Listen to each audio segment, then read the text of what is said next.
El mensaje de hoy, para los que toman nota, y siempre los animo a comprarse el cuadernito para las predicaciones dominicales. ¿Ya se compraron el cuadernito? Para las predicaciones dominicales, cómprese en un cuaderno para las predicaciones dominicales. Ahí anotan. El cuaderno sirve para tres cosas, para ver si los convenzo a todos de comprar su cuadernito. Sirve para tres cosas.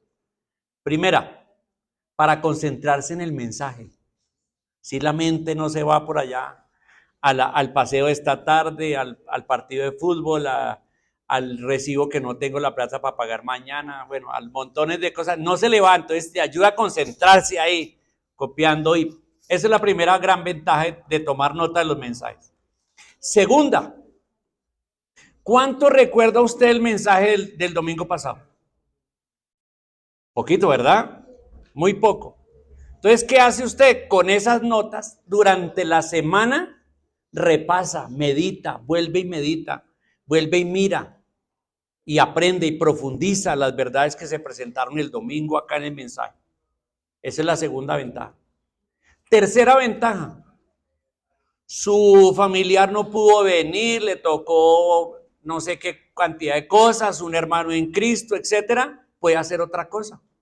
Y es que con el cuaderno, sentarse con la persona y enseñarle el mensaje, predicárselo, compartírselo, enseñarlo. Cuando uno enseña a otro, ¿quién es el que más crece? ¿El que recibe o el que da? El que da, lo digo por experiencia propia. Cuando estoy discipulando a alguien, yo soy el que más crezco. Cuando estoy enseñando, cuando estoy predicando, yo soy el que más crezco. ¿Ya los convencí de comprar el cuaderno dominical? Espero que sí, cómprenlo, el cuadernito, y tomen notas del mensaje. Para los que tienen su cuaderno y toman notas del mensaje, el título del mensaje de hoy es El olor fragante del sacrificio del servicio a Dios.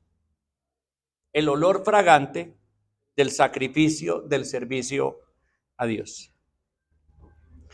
Y como a manera de introducción de este tema, y vamos a estar en el libro de Levítico, pensemos cómo fue que Dios, a través de tomar un hombre, Abraham, y ya viejo, sin hijos, porque Dios hace las cosas así, Dios hace cosas que son contra la racionalidad, contra el pensamiento. Dios toma a un hombre, lo trae y le dice: de ti haré una nación muy grande. Y después de Génesis 12 está toda la historia de cómo Dios hizo ese milagro, de cómo Dios formó un pueblo, una nación de 12 tribus, los 12 hijos de Jacob, y cómo ellos crecieron y terminaron en Egipto, por medio de José, que salvó a la familia de una hambruna, pero terminan en Egipto y terminan esclavizados. Y cómo Moisés, Dios levanta a Moisés y Moisés los saca, los dirige, los lidera con el poder de Dios, los lidera para llevarlos a la tierra que le había prometido. ¿A quién? A Abraham. Dios le había prometido a Abraham. Entonces Dios forma esa nación, su pueblo, y dice: este es mi pueblo, mi nación, mi consentida, o como lo expresa el profeta, la niña de mis ojos. Este es mi pueblo, y Dios lo va a cuidar, Dios lo va a formar, Dios lo va a llevar. Y para esto entonces Dios también les da leyes, los lleva al Sinaí, y en el Sinaí les da los mandamientos a través de Moisés y leyes que conformaban la nación de Israel, porque una nación debe tener tres cosas básicas para ser nación: una tierra, una constitución y una identidad como pueblo. Y Israel tenía esas tres cosas. Dios las formó. Ahí en el Sinaí les dio la constitución, les dio la tierra prometida, que hasta el día de hoy ahí están en guerra, en pelea, porque así es el mundo con el pueblo de Dios. Y también le dio una identidad. La identidad es pueblo de Dios, Jehová, Padre de esta nación. Entonces les dio las leyes. Estas leyes están aquí en el Pentateuco, la Torá, los 5 primeros libros de la Biblia. Pero ¿qué fue lo que Dios hizo primero? Primero Dios redimió a esta nación. Primero, vamos a poner la siguiente diapositiva, por favor. Entonces, primero Dios la redimió. La redimió. ¿De qué la redimió? De la esclavitud que estaban en Egipto. Por 400 años, podríamos decir 3 generaciones, habían sufrido la esclavitud en Egipto, especialmente los últimos años. Estaban supremamente esclavizados. Y Dios los rescató, los redimió. ¿Y cuál fue el punto clave de esa redención? ¿Cuál fue el símbolo más importante de esa redención? No fueron las plagas fueron una muestra del poder de Dios. ¿Pero cuál fue? La Pascua. El día en que el Señor les dijo, alisten maletas, alisten todo, pongan todo en los carros, alisten el trasteo, todo listo. Les dijo el Señor, y esa fue la instrucción a Israel. Todos montaron todo, dejaron todo listo para partir. Y esa noche el Señor les dijo, agarren un cordero, sacrifíquenlo, cómanlo, cocínenlo, cómanlo, hagan una cena con un cordero, pero la sangre pongan en el marco de la puerta para cuando el ángel de la muerte pase, cuando vea la sangre sobre esa casa, pasará derecho. Y así lo hizo Israel, y murieron todos los primogénitos de los egipcios, pero no de los israelitas. Y eso también nos recuerda que nosotros hoy, la iglesia, que es un pueblo diferente a Israel, es un pueblo diferente a Israel, es el pueblo nuevo de Dios, mientras que Israel ha sido puesto en el horario de Dios, en el gran plan del manejo de Dios de las naciones. Israel fue puesto a un lado, como Romanos 11 y 12 nos explica, y ahora en Pentecostés se formó la iglesia. Y la iglesia, nosotros somos el pueblo nuevo de Dios. Pero este pueblo también tiene su propia Pascua. ¿Cuál fue su Pascua? Cristo mismo, que murió en la cruz, y su sangre está puesta sobre nuestra vida, sobre nuestra vida. Y si el ángel de la muerte pasa, ¿qué pasa con nosotros? No pasa nada. Estamos salvados. Vamos a nuestra patria celestial. Y como pueblo de Dios, la iglesia también tiene los 3 elementos. Somos la esposa de Cristo, nuestra identidad. Segundo, tenemos nuestra constitución. ¿Cuál es? Toda la palabra, no solo la Torá, no, toda la palabra de Dios. Y también tenemos nuestra tierra. ¿Dónde está nuestra tierra? Nuestra ciudadanía está en los cielos, y por ahora somos peregrinos.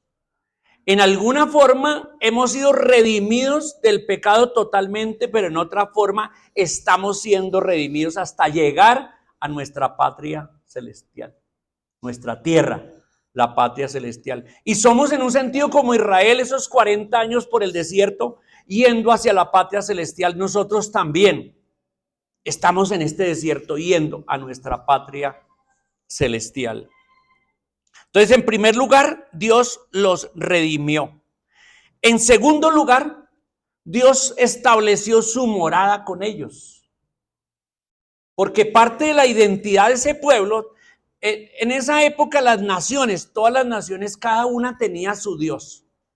Su Dios, se lo fabricaba, cada nación se fabricaba su Dios y se lo imaginaba y ponía su muñeco y decían, este es nuestro Dios o nuestra diosa. Y cada pueblo tenía su Dios y tenían sus templos, tenían sus sacerdotes o sacerdotisas en los templos que atendían todas las naciones, pero Israel era un pueblo diferente, era el pueblo de Dios. Y entonces Dios le dio a Moisés todas las instrucciones para hacer un tabernáculo, un templo, pero un templo portátil, porque iban por el desierto. Entonces era muy portátil el templo, pero era templo. Y entonces tenemos que el tabernáculo que fue construido tal y como Dios lo mandó, pieza por pieza y parte por parte y medida por medida. Exacto. Y el día que se terminó el tabernáculo hicieron el sumo sacerdote hizo el sacrificio principal y vinieron todos, dice en Levítico que la gloria de Dios vino sobre el tabernáculo y los sacrificios que habían sido puestos sobre el altar, vino un fuego del cielo, consumió el sacrificio como una muestra de la presencia de Dios. Y Dios vino y habitó entre ellos en el tabernáculo. Abramos nuestras Biblias en Levítico capítulo 1 y versículo 1, porque vamos a estar ahí en Levítico una parte. Levítico capítulo 1, versículo 1. Y dice así: llamó Jehová a Moisés y habló con él desde el tabernáculo de reunión, diciendo. Entonces vienen las instrucciones. ¿Desde dónde lo llamó? Desde el tabernáculo. ¿Desde dónde le había dado las leyes antes? Desde el monte Sinaí. Pero fíjese que ahora el escenario ha cambiado. Dios va a dar estas instrucciones que están en Levítico. Todas fueron dadas ¿desde dónde? Desde el tabernáculo. Y Moisés entró a hablar con Dios dentro del tabernáculo y Dios le dio todas estas instrucciones. Pero afuera del tabernáculo también había la expresión física de Dios a través de dos elementos. ¿Cuáles eran? Que acompañaban al pueblo de Israel todo el tiempo durante los 40 años. ¿Qué eran? Una nube grande, inmensa, sobre todo el campamento de Israel, todo el tiempo. ¿Por qué? Porque en el desierto, ¿qué pasa? ¿Qué hay?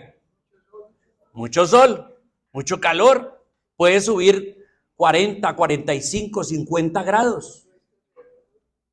Y la nube estaba siempre sobre todo el campamento. Y era la muestra de Dios. Y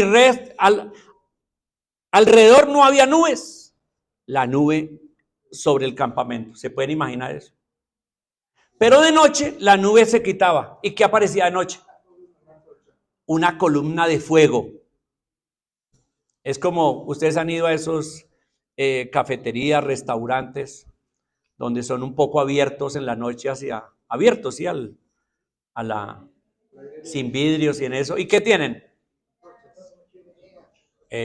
Chimeneas de gas, ¿verdad?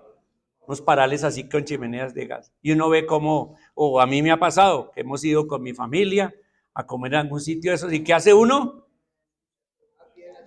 ¿Dónde se pone? Al pie de esa, ¿verdad? Vamos a ponernos a la mesa más cerquita a la chimenea de gas para el calorcito. Bueno, ahora imagínense en el desierto. En el desierto, así como las temperaturas pueden subir a 45, 50 grados, en la noche las temperaturas pueden bajar hasta 10 grados bajo cero. Eso es lo que pasa en el desierto. Entonces podían morir congelados, podían morir allí de frío, pero en la noche ¿qué había? Una columna de fuego que daba calorcito, era como estar en Fusa. Qué rico, ¿verdad? Qué rico. Un calorcito en la noche. Pero ellos que veían la presencia manifiesta de Dios y Dios viviendo en el templo, en el tabernáculo. Ahora, nosotros como pueblo de Dios, como iglesia hoy, tenemos lo mismo. ¿Qué tenemos? A Dios viviendo en un tabernáculo. ¿Y cuál es ese tabernáculo? Primera de Corintios capítulo 6, versículo 19. Nos dice que nuestro cuerpo es templo del Espíritu Santo. Somos el tabernáculo de Dios. Como iglesia, todos somos el tabernáculo. Dios habita, ¿en dónde? Entonces, ¿podemos decir que este local es una iglesia? No, ya no, ese concepto hay que quitarlo. El local no es iglesia. Es un local, un templo para reunirnos. Un templo para reunirnos. Un local. Pero la iglesia es el verdadero tabernáculo de Dios.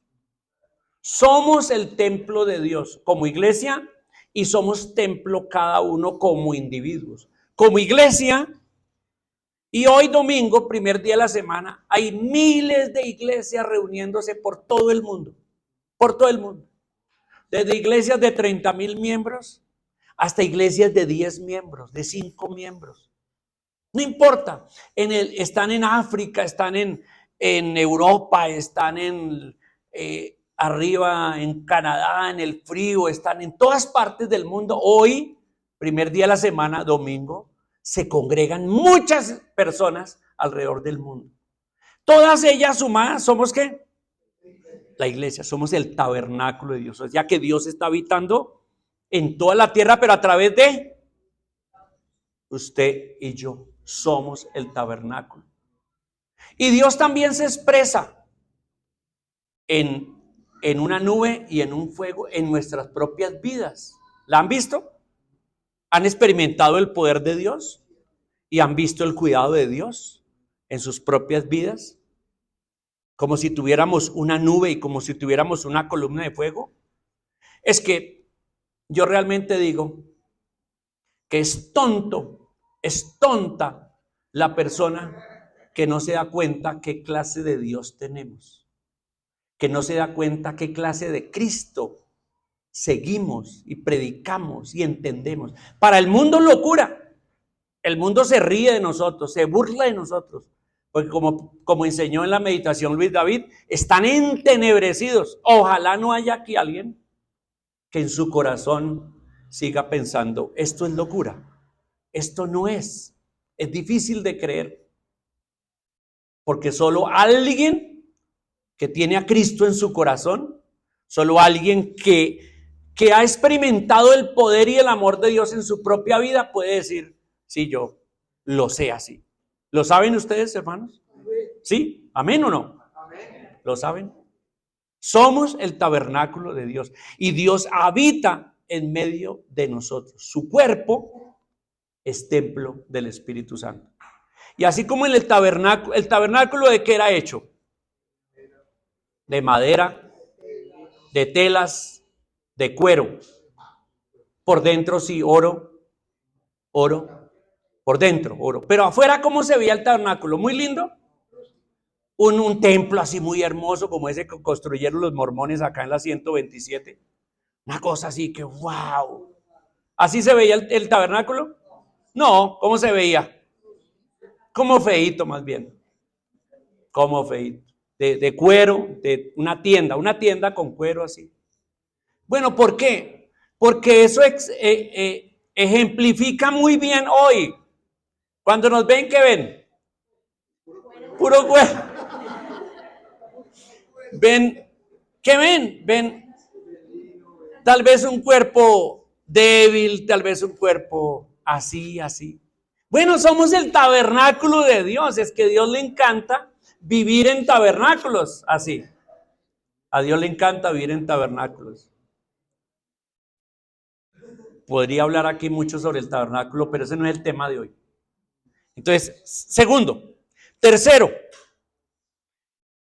Dios espera sacrificios de olor fragante. Todo el tabernáculo estaba diseñado para vivir Dios, pero estaba diseñado con un proceso. ¿Y cuál era el proceso?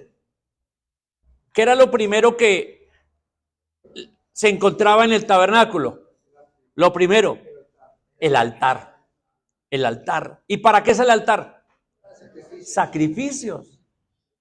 ¿Y qué era lo último que había en el tabernáculo ahí al final? ¿Qué había? Un altar. Un altar, un propiciatorio. Todo el tabernáculo desde el principio, el concepto de sacrificio, y el último, el concepto de sacrificio. Qué interesante, ¿verdad? ¿Por qué?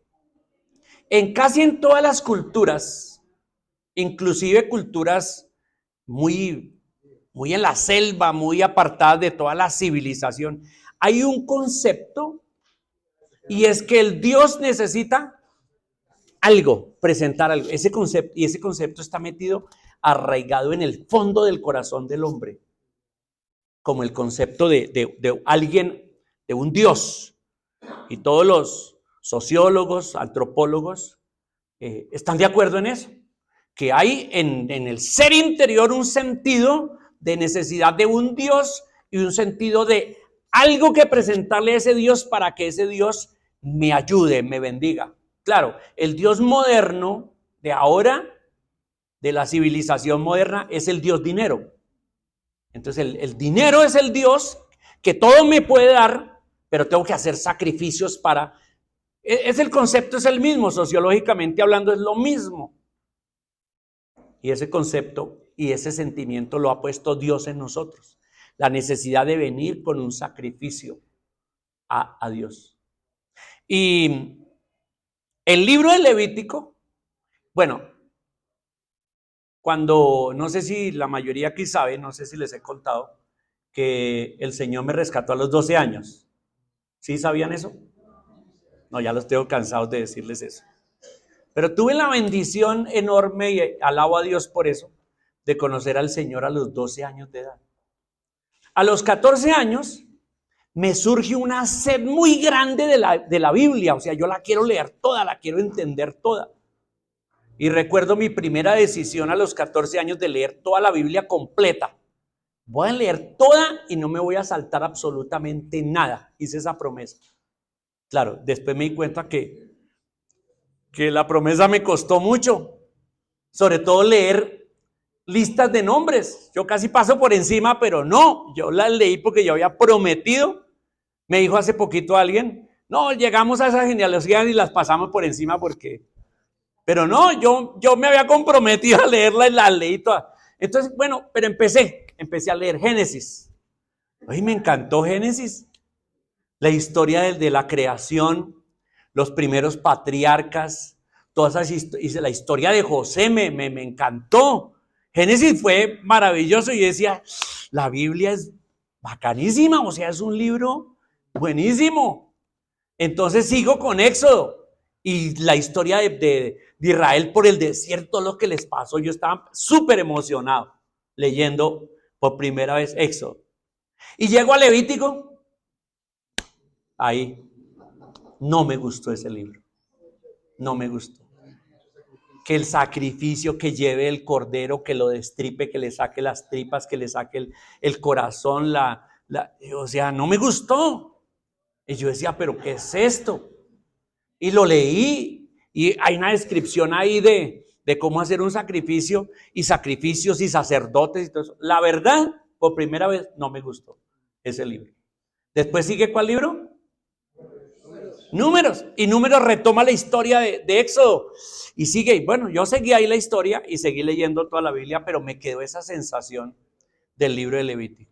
Pero hoy les confieso, hoy 52 años o 50 años después, que hoy Levítico es uno de los libros preferidos míos.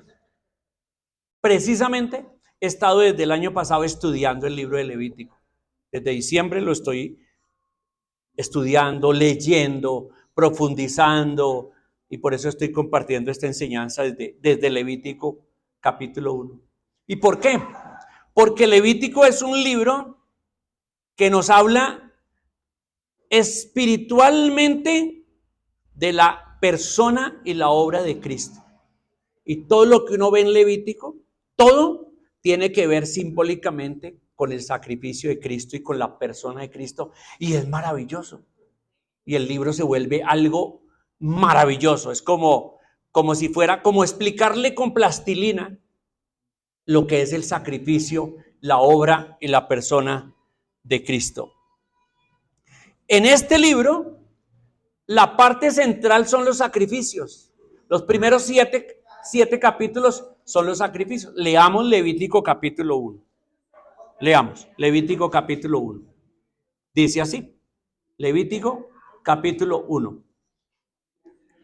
Llamó Jehová a Moisés y habló con él desde el tabernáculo de reunión diciendo, habla a los hijos de Israel y diles, cuando alguno de entre vosotros ofrece ofrenda a Jehová, de ganado vacuno u ovejuno haréis vuestra ofrenda. Si su ofrenda fuere holocausto vacuno, macho sin defecto lo ofrecerá. De su voluntad lo ofrecerá a la puerta del tabernáculo de reunión delante de Jehová. Y pondrá su mano sobre la cabeza del holocausto y será aceptado para expiación suya. Entonces degollará el becerro en la presencia de Jehová. Y los sacerdotes hijos de Aarón ofrecerán la sangre y la rociarán alrededor sobre el altar, el cual está a la puerta del tabernáculo de reunión. Y desollará el holocausto y lo dividirá en sus piezas. Y los hijos del sacerdote Aarón pondrán fuego sobre el altar y compondrán la leña sobre el fuego. Luego los sacerdotes hijos de Aarón acomodarán las piezas, la cabeza, la grosura de los intestinos sobre la leña que está sobre el fuego que habrá encima del altar. Y lavará con agua los intestinos y las piernas. Y el sacerdote hará arder todo sobre el altar. Holocausto es ofrenda encendida de olor grato. A mí no me parece de olor grato. O sea, imagínense que están quemando ahí sobre el altar un cordero despedazado y todo. ¿Qué olor habrá ahí? Y sangre derramada en el piso alrededor del altar. A mí no me parece buen olor eso. Pero Dios dice que para él es que olor grato a Jehová. Sigamos. 10. Si su ofrenda para holocausto fuere del rebaño, de las ovejas o de las cabras, macho sin defecto lo ofrecerá. Y lo degollará al lado norte del altar delante de Jehová. Y los sacerdotes hijos de Aarón rociarán su sangre sobre el altar alrededor. Lo dividirá en sus piezas con su cabeza y la grosura de los intestinos. Y el sacerdote las acomodará sobre la leña que está sobre el fuego que habrá encima del altar. Y lavará las entrañas y las piernas con agua. Y el sacerdote lo ofrecerá todo y lo hará arder sobre el altar. Holocausto es ofrenda encendida de olor grato para Jehová. Versículo 14. Si la ofrenda para Jehová fuere holocausto de aves, presentará su ofrenda de tórtolas o de palominos. Esa fue la ofrenda que presentaron José y María cuando presentaron al Señor Jesús a los 8 días de nacido. Esa es la ofrenda para el que no, una persona pobre que no tiene para un cordero. Versículo 15. Y el sacerdote la ofrecerá sobre el altar, le quitará la cabeza y hará que arda en el altar, y su sangre será exprimida sobre la pared del altar, y le quitará el buche y las plumas, lo cual echará junto al altar hacia el oriente en el lugar de las cenizas, y la henderá por sus alas, pero no la dividirá en dos. Y el sacerdote la hará arder sobre el altar, sobre la leña que estará en el fuego. Holocausto es ofrenda encendida de olor grato para Jehová. Y si seguimos capítulo 2, capítulo 13 hasta el capítulo 7, hay la descripción de las diferentes ofrendas que Dios pedía a Israel que trajera. Las diferentes ofrendas que Dios pedía a Israel que trajera. Ahora, dice acá que Dios espera ¿qué? Sacrificios de olor fragante. Y si en la redención lo clave que es la Pascua, el Cordero Inmolado, en el establecimiento de la morada de Dios con ellos, lo clave es ¿qué? El tabernáculo, y en el deseo que Dios tiene de que le demos sacrificios, lo clave es ¿qué? El altar. Por esa razón, entonces el altar termina siendo el punto principal, el punto importante de este concepto de los sacrificios. Jason, ¿me hace un favor? Me traes el cargador porque se me apagó esta cosa. Bien, ahora, cuando Dios está aquí pidiendo sacrificios, hay por lo menos 5 clases de sacrificios en Levítico. Sacrificio del holocausto, sacrificio de expiación, sacrificio de paz, sacrificio por el pecado y sacrificio por la culpa. Esas eran las 5 clases de sacrificios que presentaban de diversas formas y maneras. Entonces hay toda una instrucción acá de la forma y manera como se debe presentar. Entonces Dios en Levítico les dice qué traer, cómo presentarlo y de qué forma se debe ofrecer a Dios. Ahora, cuando yo dije, mira que el olor que a mí me percibo yo como ser humano, de unos animales quemados allí, pues no debe ser un olor humanamente, físicamente bueno. Pero entonces encontramos allí que para Dios el sacrificio es ¿de qué? De olor fragante. ¿Por qué? La pregunta es ¿por qué? ¿Por qué para Dios el sacrificio de esos animales y corderos son olor fragante para Él? Y la razón es muy sencilla. Muy sencilla. Porque todos esos sacrificios apuntan ¿a quién? A Cristo. ¿Y Dios qué estaba viendo en ese sacrificio, este cordero? El sacrificio de Cristo. Anticipado, antitipo de lo que es el sacrificio de Cristo. Y ese sacrificio que el pueblo de Israel estaba presentando era anticipadamente el anuncio profético de la muerte de Cristo. Y los que estaban haciendo este sacrificio lo estaban haciendo en fe, de alguna manera sin saberlo, sobre el sacrificio de la obra de Cristo. Y por esa razón, ese sacrificio era ¿qué? ¿Cómo era?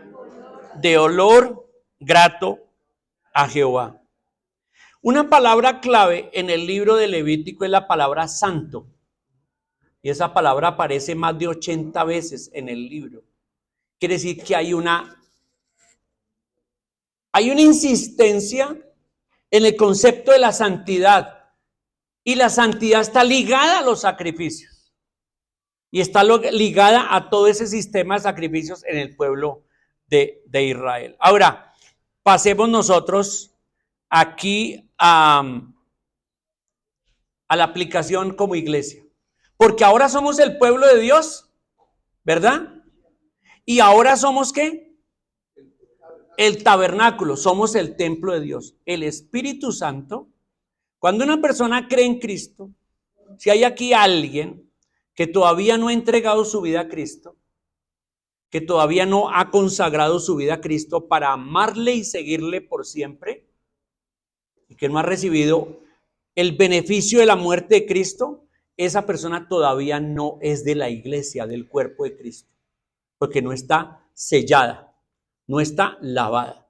Pero si hay alguien acá que todavía no ha aceptado a Cristo y lo aceptara hoy a Cristo en su corazón, no solamente recibe el perdón de todos sus pecados y las cuentas saldadas con Dios sobre la base del sacrificio de Cristo, porque eso es lo que es la salvación por gracia, que no es por obras, que no es como desafortunadamente en algunas iglesias llamadas cristianas hoy, se habla más de dinero que de la salvación, y se habla más de Satanás que del Espíritu Santo, desafortunadamente, que se predica más sobre el bienestar material, lo que llama la teología de la prosperidad, que no está en la Biblia por ningún lado, sino que Dios ha tomado su pueblo, personas de toda raza, pueblo y nación y lengua y color, altos, bajos, gordos, flacos, de toda clase, y los ha convertido ¿en qué? En su iglesia. Cuando una persona recibe a Cristo en su corazón, lo primero que pasa, aparte de ser cancelada su deuda y convertido en hijo de Dios y restaurado y renovado y nacido de nuevo, es que el Espíritu Santo viene a su vida. Y dice Efesios 1 que queda ¿qué? Sellado con el Espíritu Santo. Espíritu Santo que jamás vuelve a salir. Jamás vuelve a salir. Hay algunas denominaciones cristianas que enseñan que el Espíritu Santo, cuando yo peco o me rebelo, se va y vuelve después. Por eso algunas canciones dicen, devuélveme el Espíritu, Señor. Nosotros no cantamos esas canciones, por supuesto, porque entendemos que el Espíritu Santo es un sello que está en nuestro corazón. Y somos declarados hijos de Dios, propiedad de Dios, ¿por cuánto tiempo? Para siempre. Amén, aleluya. Amén, aleluya. Declarados propiedad de Dios para siempre. Y declarados templo, tabernáculo de Dios y sellados. Ahora, otro aspecto en Levítico. Bueno, ¿por qué se llama el libro Levítico? Génesis significa principios. Éxodo significa salida. Levítico significa, Levítico viene de la tribu de Leví. ¿Y qué eran los levitas? Los sacerdotes. Era la tribu dedicada al sacerdocio. Y por eso este libro se llama Levítico. Dedicado a los sacerdotes para que sepan qué hacer. Ahora, nosotros, ¿qué somos? Sacerdotes. Leámoslo. Primera de Pedro, capítulo 2, versículo 5, porque esto es algo glorioso y algo importante que todo cristiano debe entender. Cuando uno se convierte al Señor, no se imagina la cantidad de cosas en que se ha convertido, solo se empieza a enterar después. Primera de Pedro, capítulo 2, versículo 5, dice, vosotros también, como piedras vivas, sed edificados como ¿qué? ¿Como qué dice ahí? O sea, tabernáculo, templo, casa espiritual. Ahí dice que todos nosotros somos constituidos ¿qué? Casa espiritual. Usted individualmente, su cuerpo es templo del Espíritu Santo. El Espíritu Santo vive allí y su cuerpo, su persona es templo del Espíritu Santo. Pero dice enseguida, ¿qué dice de casa espiritual? ¿Qué dice? Hemos sido constituidos también, ¿qué? Todos. ¿Cuál cristiano aquí no es sacerdote? Levante la mano. ¿Cuál cristiano aquí es sacerdote? Levante la mano los sacerdotes de Dios aquí esta mañana. Santiago no. Ah, sí, Santiago. Muy bien. Hemos sido consagrados sacerdotes también. Tenemos esa designación. Ahora, ¿quiénes podían entrar y hacer los sacrificios? Los sacerdotes. ¿Quiénes podían entrar al lugar santo? Los sacerdotes. Al lugar santísimo solo el sumo sacerdote. En el Antiguo. Y lo mismo nosotros. Si hemos sido constituidos sacerdotes, podemos ¿qué? ¿Ofrecer qué? Sacrificios. ¿Qué les parece eso? Pregunto, ¿espera Dios que ofrezcamos sacrificios? ¿Sí o no? ¿Por qué razón? Porque le gustan. Olor grato. Y porque también nos constituyó. Tú eres un sacerdote. Tú, hombre, mujer, tú eres un sacerdote para Dios, espiritual. Y Dios te llama a ofrecer sacrificios a Dios. Ahora la pregunta es, bueno, ¿qué se hacen ustedes? ¿Qué sacrificios? ¿Volvemos a ofrecer sacrificios de corderos? ¿De vacas? ¿De palomas? No. ¿Qué dice aquí? Para ofrecer, ¿qué dice ahí el versículo 5? Sacerdotes para ofrecer ¿qué? Sacrificios espirituales, aceptables a Dios. ¿Qué traduce?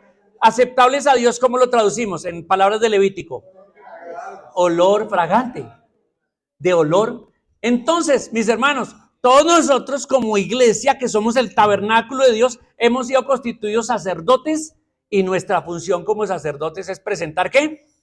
Sacrificios espirituales, ya no los del Antiguo Testamento. Por eso la iglesia es muy diferente a Israel, aunque hoy en día algunos enseñan que la iglesia es el mismo Israel, solo que espiritualizado. Incorrecto, teología incorrecta. Somos la iglesia de Dios, con todos constituidos, ¿qué? Sacerdotes, para ofrecer sacrificios espirituales de olor grato a través de, ¿qué dice ahí el versículo? A través de Jesucristo. ¿Por qué a través de Jesucristo? Porque Él es el Cordero. Él es el sacrificio y también es el sumo sacerdote que da entrada, Qué bonito. Apocalipsis capítulo 1. Ahí adelantico, unas páginas adelantico. Apocalipsis capítulo 1, versículos 5 y 6. ¿Qué dice? Apocalipsis 1, versículo 5 dice: y de Jesucristo el testigo fiel, el primogénito de los muertos y el soberano de los reyes de la tierra, al que nos amó y nos lavó de nuestros pecados con su sangre y nos hizo reyes y sacerdotes para Dios su Padre. A Él sea gloria e imperio por los siglos de los siglos. Amén. A Él sea toda la gloria. Por eso, aquí en Apocalipsis dice, nos hizo reyes y sacerdotes. Donde el Rey de Reyes es ¿quién? Cristo. ¿Qué te parece esa designación? Tú eres un sacerdote y también eres un rey en el reino de Dios. Wow, eso es impresionante. Y Cristo es el Rey de los reyes de nosotros. Por eso, en Pedro dice que un sacerdocio santo y casa espiritual para ofrecer sacrificios espirituales. Quiere decir que hablando en términos de Levítico, nosotros somos ¿qué?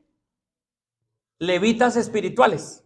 Somos levitas, pero no una tribu de entre 12, sino que toda la iglesia es sacerdote. ¿Y qué ofrendas damos? ¿Qué ofrendas damos? Vamos a leer por lo menos de 3 clases de ofrendas. Vamos a pasar a la siguiente diapositiva, por favor. Ok. Entonces, estas son las ofrendas que los sacerdotes presentamos. Vamos a leer Filipenses capítulo 4, versículo 18. Filipenses 4, 18. Filipenses es un libro que Pablo escribió por inspiración del Señor, especialmente aparte de dar instrucciones a la iglesia de Filipo, fue también para agradecer una ofrenda que le habían mandado al apóstol Pablo. La iglesia había recogido una ofrenda, parece que grande, y le habían mandado a Pablo. Mire, Pablo, le mandamos esta ofrenda para sus gastos, para el equipo misionero, para seguir con la obra evangelizadora. Y esto es lo que leemos aquí. Filipenses 4:18. Dice, pero todo lo he recibido y tengo abundancia. Se está refiriendo a esa ofrenda. Estoy lleno, habiendo recibido de Epafrodito lo que enviasteis. ¿Y qué dice enseguida? Ah, qué interesante esa frase. ¿Qué dice? Esa frase, ¿dónde fue que la leímos? En Levítico. Olor fragante, sacrificio acepto, agradable a Dios. Entonces, pregunta, ¿qué clase de ofrenda está hablando aquí? Que presentan los sacerdotes del Nuevo Testamento de la iglesia y que es olor grato a Jehová.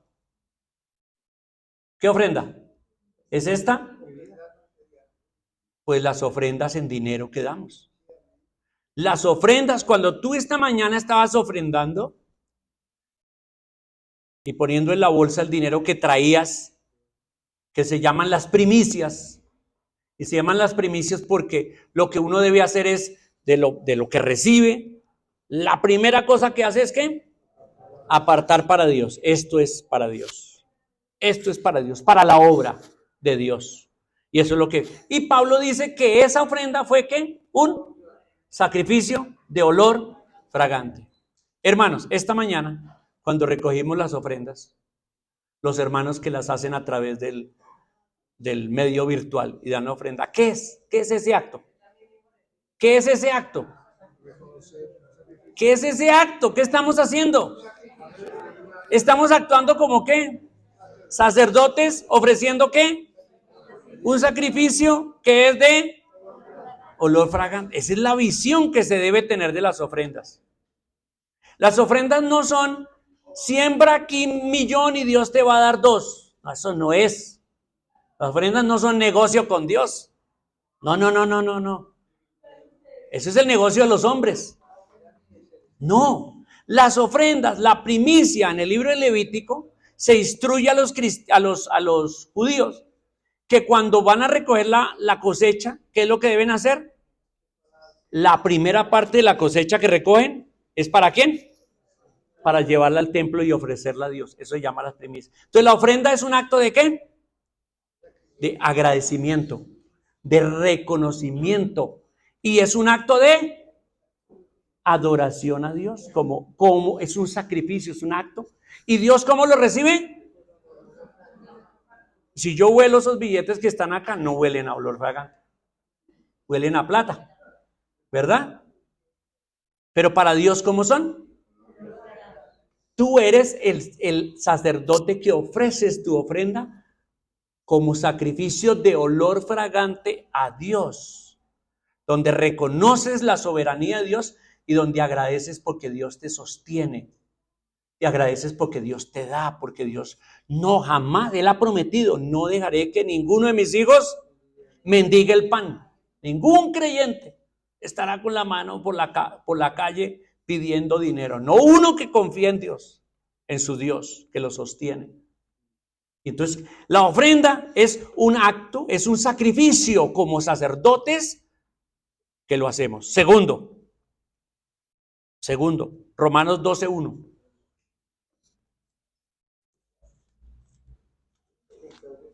Estamos viendo sacrificios espirituales. Romanos 12:1. Dice Romanos 12:1. Así que, hermanos, os ruego por las misericordias de Dios que presentéis vuestros cuerpos en sacrificio vivo, o sea, no muerto.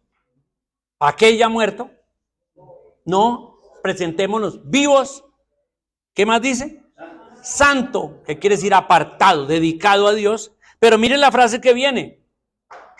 ¿Cuál es la frase? En palabras de Levítico. Olor fragante a Jehová. Que presentéis vuestros cuerpos en sacrificio vivo, santo, agradable a Dios, que es vuestro culto racional. Me encanta esa frase de vuestro culto racional.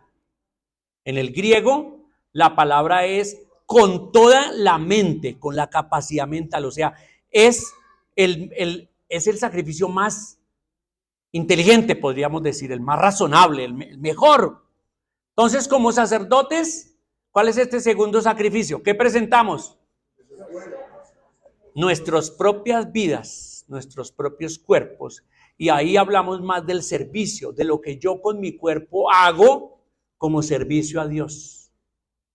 Ahora, cuando hablamos de las ofrendas, se me olvidó decir ese detalle, del dinero, no estamos solamente diciendo de las ofrendas que se presentan aquí en la bolsa para el sostenimiento de la congregación y de obreros y evangelismo, etcétera, sino también incluye su ofrenda y como sacerdote que de pronto un vecino, que usted sabe de un vecino que la está pasando mal y usted en su familia compra un mercado y va y se lo lleva. ¿Eso cómo es? ¿Eso qué es? ¿Es una qué? Ofrenda de olor grato que yo como sacerdote ofrezco, etcétera. O sea, se me olvidó decir, pero no es solamente las ofrendas en dinero, sino todo lo que yo hago como sacerdote para ayudar cuando visito a alguien enfermo y le llevo y estoy allí, eso es un sacrificio como sacerdote que estoy haciendo como ofrenda agradable a Dios. Y en Romanos 12 me habla de mi cuerpo, que incluye todo acto de servicio que yo pueda hacer para el Señor. Mi servicio al Señor debe ser hecho como un ¿qué? Sacrificio de olor grato. Y tenemos acá en esta iglesia varios ministerios, los hermanos que sirven en esos ministerios. ¿Cómo lo deben hacer? Los sugieres que hoy nos recibieron, que arreglan, que tienen todo listo. ¿Cómo lo deben hacer su servicio? No, es que el pastor toca hacerle caso al pastor y tenerlo contento, ¿sí? Para nada, pastor no es nada. ¿Quién es el importante? Y su servicio como ujier, su servicio como en tesorería, su servicio en los audiovisuales, su servicio en los otros ministerios, las damas, en los jóvenes, en el grupo de varones, etcétera, todos los ministerios. Debe ser un servicio hecho como sacerdotes para que sea un sacrificio de olor fragante a Jehová. Y pasemos al tercer sacrificio espiritual de que habla la Biblia, Hebreos 13.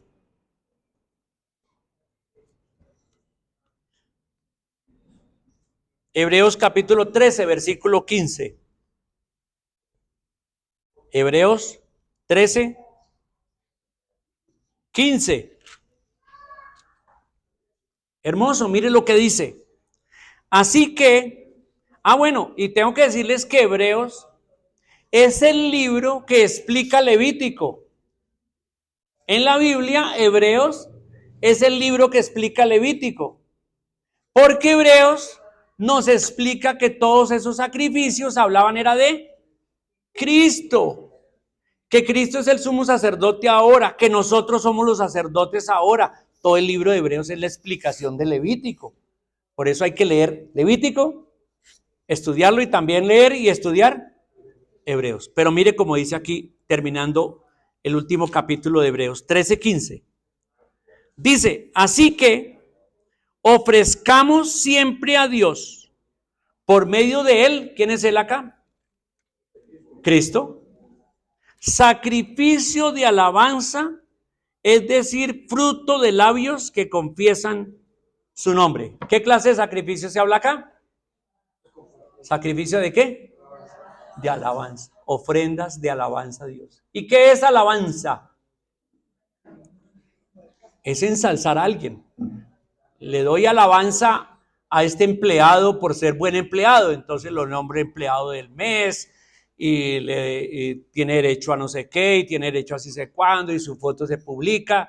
Estamos alabando al mejor empleado del mes de esta compañía, ¿sí? Y recibió un bono y yo no sé qué y bueno, alabanza para eso. Entonces nosotros como sacerdotes, ¿qué clase de alabanza ofrecemos a Dios, de sacrificio de alabanza? Pues cuando proclamamos su nombre, cuando adoramos, cuando le hablamos a otros de Cristo, ¿es un fruto de labios que confiesa su nombre? Sí, alabanza. Y cuando nos congregamos aquí para cantar, ¿sí o no? Estamos alabando. ¿Por qué un culto cristiano? ¿Por qué en un culto cristiano es tan importante el tiempo de cantar juntos? ¿Por qué? En toda la Biblia hay ese sentir de la alabanza. David, por ejemplo, David era músico, tocaba el arpa, pero magistralmente, y era compositor. ¿Qué compuso? Muchos salmos, y los cantaban en Israel los salmos. ¿Sabe qué hizo Salomón en el templo? Porque como él era músico, le encantaba alabar a Dios, le gustaba. ¿Qué fue lo que hizo? Montó un coro impresionante. Levitas, cantores, levitas con diferentes instrumentos, y ya se pueden imaginar en los días de David, cuando el pueblo se reunía, ¿qué había? ¿Qué había? ¿Qué había? ¿Alabanza? ¿A quién? A Dios. Y cuando nosotros nos reunimos, por eso es tan importante en el culto la alabanza. Y entonces tenemos nuestro ministerio aquí del coro. El ministerio del coro que nos ayuda. Yo siempre les digo a los del ministerio de coro, miren, ministerio de coro, su ministerio lo deben medir no por lo bien que les salgan los instrumentos y la voz, no, esa no es la medida. Eso es lo de menos. Hay que hacerlo lo mejor que se puede, pero si hay una embarrada, no pasa nada. Así no se mide. Ni se mide cuán bello y bonito se presentan ellos y el show tan tremendo que ellos hagan. No, tampoco se mide así. ¿Cómo se mide? ¿Cómo se mide la efectividad de este ministerio de la alabanza? En la medida que toda la congregación se junte en una voz y alabe a Dios, y el coro y los instrumentos solamente son la guía.